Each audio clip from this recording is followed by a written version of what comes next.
రేవంత్ రెడ్డి ఇక్కడ నుంచి మనం కొడంగల్ నుంచి గెలిచిన రేవంత్ రెడ్డి ఎమ్మెల్యేగా అయ్యి మరి ముఖ్యమంత్రి అయిండు. మరి ఇదే చౌరస్తాలో పత్రికా సోదరులు రైతులు ఉన్నారు, మన వివిధ గ్రామాల ప్రజలు ఉన్నారు.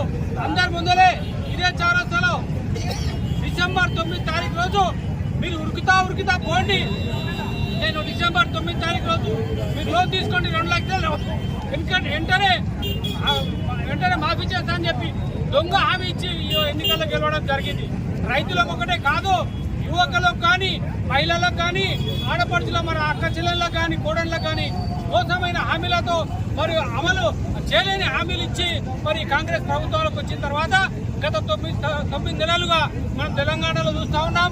ఏ గ్రామానికి పోయినా, ఎక్కడ ఏ యువకుని అడిగినా అరే మోసపోయినా మనం దేవుళ్లాగా ఉన్న కేసీఆర్ని ఎందుకు పోగొట్టుకున్నామనే ప్రతి విలేజ్ లో, ప్రతి గ్రామంలో, ప్రతి కట్టమైన, ప్రతి రచ్చకట్టమైన ఇదే మాట వస్తుంది. కాబట్టి దయచేసి మన ప్రజల తరఫున రాష్ట్ర పార్టీ పిలుపు మేరకు టీఆర్ఎస్ పార్టీ అధినేత కేసీఆర్ గాని, కేటీఆర్ గాని, హరీష్ రావు గారి మేమందరం కూడా కుటుంబ సభ్యులమందరం, టీఆర్ఎస్ పార్టీ కుటుంబ సభ్యులమందరం రైతులు వెంబడి ఉంటాం.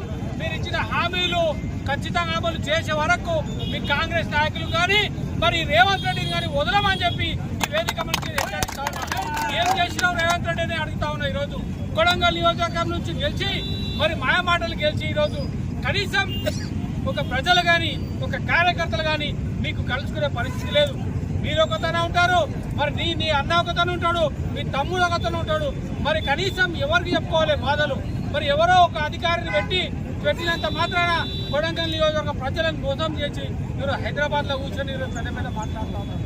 కేసీఆర్ గురించి మాట్లాడే అర్హత ఈ రేవంత్ రెడ్డి కానీ, ఈ కాంగ్రెస్ నాయకులకు ఎవరు కూడా తెలంగాణలో లేదనే విషయాన్ని గ్రహించాల్సిందిగా కోరుతా ఉన్నాను. ఈ రోజు మద్దూరు మండలం